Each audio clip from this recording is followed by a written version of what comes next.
Mason jars of iced coffee. What more hipster thing could there be? My name is MilenPS. I'm a composer, producer, and songwriter, and today I'm going to reacting to and analyzing Tessa Violet featuring Lovely the Band games. Lovely the Band, one word. Before we get into that, I just wanted to make a quick announcement. I'm very excited that my first original song under this moniker, which is my name with my last name shortened because it's a chore for anyone to read, is actually coming out this Friday in conjunction with a wonderful performer friend of mine who is also on YouTube. Her name is Lauren Babic. If you don't know her, she's one of the few female vocalists you can find who do the kind of really strong rock vocals while also getting into screaming territory. Now, if that's not your thing, that's okay. It doesn't feature any of that. She's a wonderful performer that doesn't get to show a lot of her softer side with the content that she makes, and I wrote this song a while back and I thought she had the perfect voice for it. So it comes out this Friday. It is called Candle. I will talk more about it closer to the date. I thought you guys might want to check it out. All right, let's get into it. Tessa Violet, Games, featuring Lovely the Band. Some serious Twilight vibes.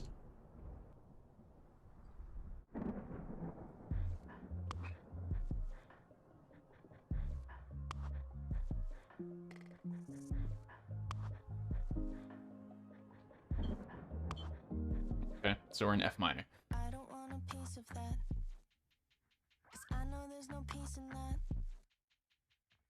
I can tell myself 1,000 times.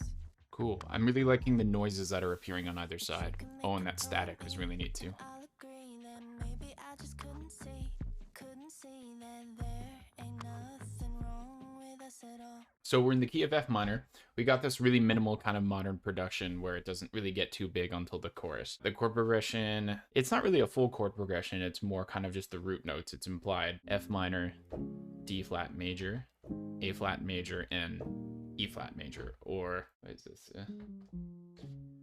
If you think of it from the major key, you would say it's 6, 4, 1, 5, and A flat major. Anyway, so we have this really minimal production, a synth bass underneath, and these really neat small noises all around the ears. I really like that kind of trend in modern production. Let's go back and listen to it really carefully because I want to point out exactly what there is.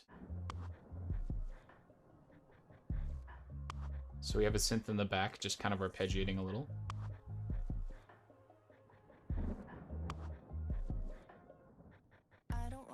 This little noise in the back, like a really muted shaker almost. And that static noise blast is really cool too. I also got this really quiet synth, really quiet. It's just kind of playing almost like a radar chime just in the back. It was interesting. I had a conversation with a few of my fellow musician friends about modern production and how small and intimate it gets. And I actually really like it because rather than outright sing, it's triads. When you do almost nothing and leave it to its bare bones,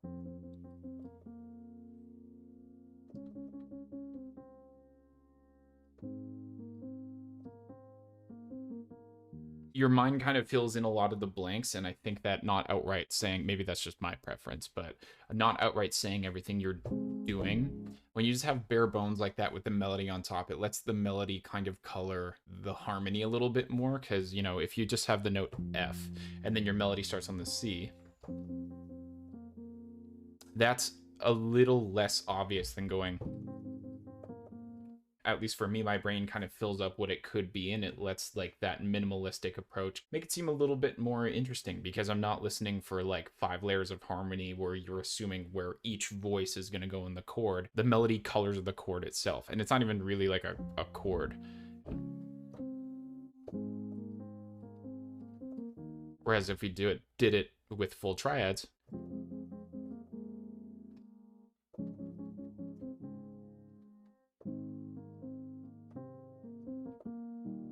it changes the color a lot. Anyway, I'm a big fan of it. Let's continue. But you keep on playing games with me, games, and you always gotta play with me, play. And I hate the way you break and you take and you tear me down. Boy, you really ought to knock it off right now. So let's look at this chorus. It mentions something that we actually talked about in the last video, the Orla Gartland one. A big part of it is this syncopated push. If you don't know what syncopation is, go watch the Orla Gartland video. It explains it. I think pretty well. I'm kind of proud of how I broke that one down. So our melody something like this. So that push there, that right there is the syncopated push that I'm talking about, and that's like the big feature of the whole chorus.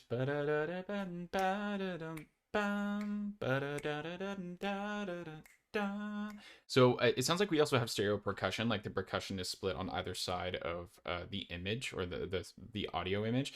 So it sounds huge, almost like, well, it's not an Imagine Dragons song. The way the percussion works and how wide it is reminds me a lot of that, because they really go over the top with making you feel that hit of the percussion, and it just makes it sound huge. The combination of their voices from Lovely the Band and Tessa Violet is also really cool. It allows them to add some like harmonies and new textures, and even just having another voice besides your own can add a huge amount of color. Nice harmony there.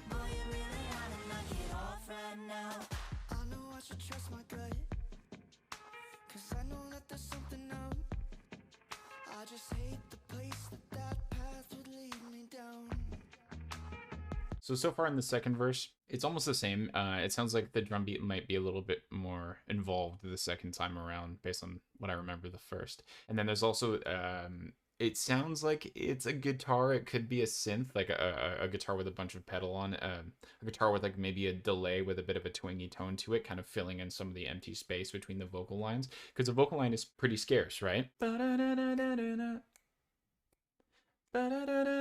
So there's a lot of space you can fill with an instrument just to kind of keep the movement going through this song, instead of having it be completely scarce. Like the opening was quite scarce, and how it was just introducing the idea, and then in the second verse it's a common thing to just add some new instrument, and in this case it's kind of filling up some of the space so it doesn't feel as empty.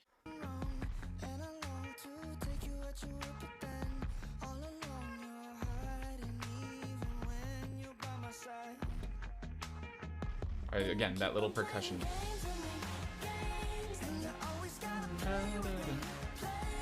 Ooh. That gospel choir.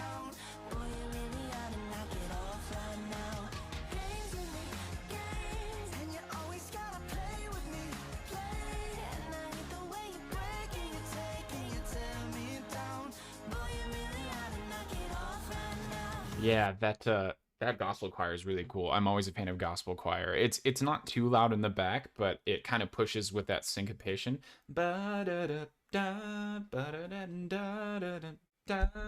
It's really cool. It just adds this element of like grandeur to a song to have a gospel choir. When you have such a large body of voices singing with that much force, it just adds so much weight to the song, you know, or to a song. There's just something about having that body of like 50 to 100 people, or probably more, just kind of belting their hearts out, that just kind of adds so much depth. And in this case, it's filling up a lot of the harmonic space with the full chord in the background, and it's pushing that syncopation. Bow, bow, bow, bow. Yeah.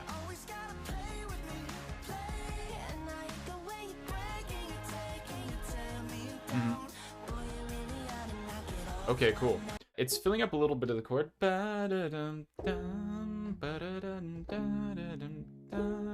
then when the lead vocal melody picks up, they're holding actually like a long sustained chord in the back, which lets Tessa's quicker melody kind of weave nicely through this nice underneath. And that's what I was talking about, how like we started off more reserved, and now that we're getting more chord context, or it might even have been something cool like,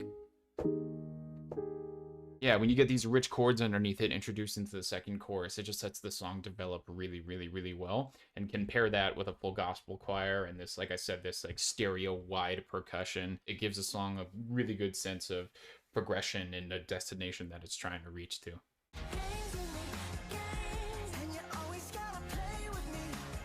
Some nice little triplet some triplet trap hi-hats in the back.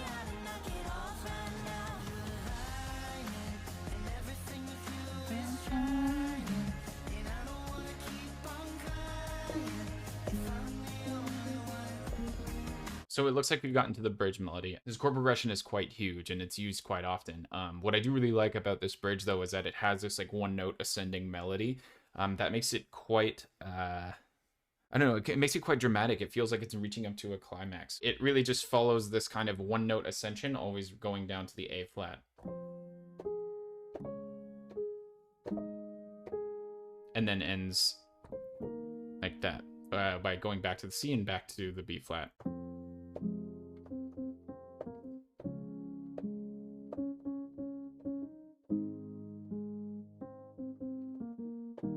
Games with me, games. And I've been telling everyone I'm fine, but I feel like I lost my mind. Oh. Cool.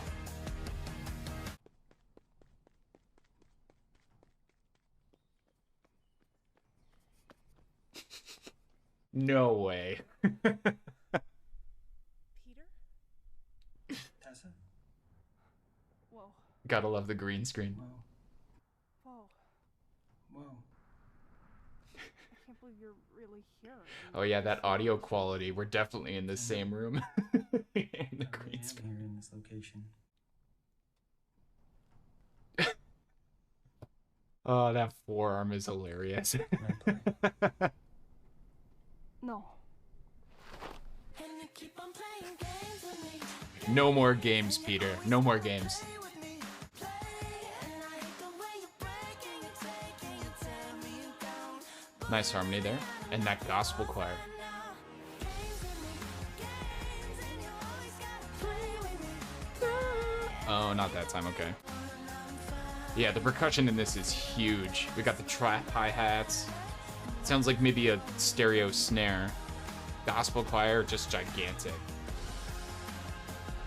And the bass almost sounds like it has brass in it too. You really ought to knock it off right now.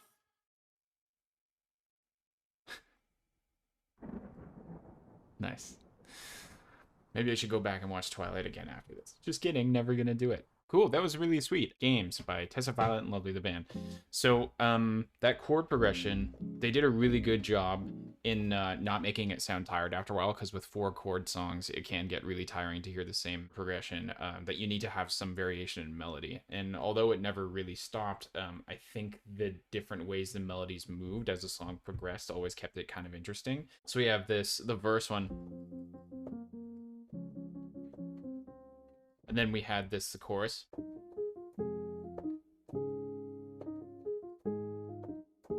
Right? And then the second melody that was much more broad. It was way more held note and kind of let the song feel like it was opening up a bit, especially with the first 2 melodies. Like it's quite wordy or quite syllabic. Is that a word? Lots of syllables. And then even the chorus. Very rhythmic based. And then in the third one, it just opens up and it feels like the sky just opens up for a sec.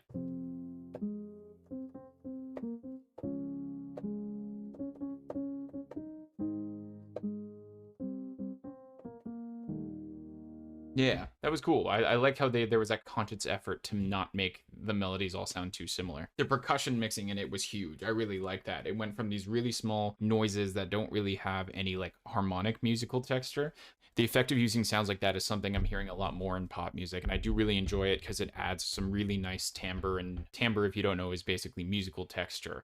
Not the pitch that it makes, but more like the quality of the sound. And there's a lot of layering that in the beginning, and when the chorus comes in, that percussion just opens right up, takes over the entire mix, and just slams it. Because the chorus isn't like crazy energetically performed. The performance is actually quite pulled back, right? She's not like belting, and it doesn't sound like her vowel shapes are too wide or anything like that. So this percussion adds a huge amount of energy to the chorus. That little bit with the actor from Twilight was pretty entertaining too. I can't say I was expecting that. yeah, this is really cool. This is kind of my first dive into Tessa Violet. I'm definitely going to listen to more after listening to this. If you liked what you heard or watched today, or found the little breakdowns or stupid stuff that I do with my text buddy here, I would love for you to like and subscribe and hit the bell for notifications and all that stuff. It means a lot. I'm hoping to get to 1,000 subscribers soon because we're on a good track record, and I think that would be a pretty cool goal. As for the quadruple threat that is the plan for Dodie, Lauren Aquilina, Orla Gartland, and Tessa Violet, all that's left is Lauren Aquilina. If you got any songs that you want me to specifically hear from her, please comment below. There is one song that it kind of started this whole venture into finding these four that I would like to do, but I would also like to hear your opinions, because otherwise that's just kind of like really particular to me, and I'd rather hear what you guys want to hear, so instead I'm just not like talking about my own musical experiences the whole time. I don't know if that makes any sense. Yeah, if you got anything by Lauren Aquilina, please comment it. Even if it's not by Lauren Aquilina, the comments have been a lot more varied recently, which I really like, in just in terms of like different kinds of music to listen to. So literally anything. We're talking rock, pop, metal, R&B, film soundtrack, video game soundtrack, whatever you want, just comment it and I'll take a look. Anyway, thank you for watching. Have a wonderful day. That was Tessa Violet Games featuring Lovely the Band. Have a good one. See you next time.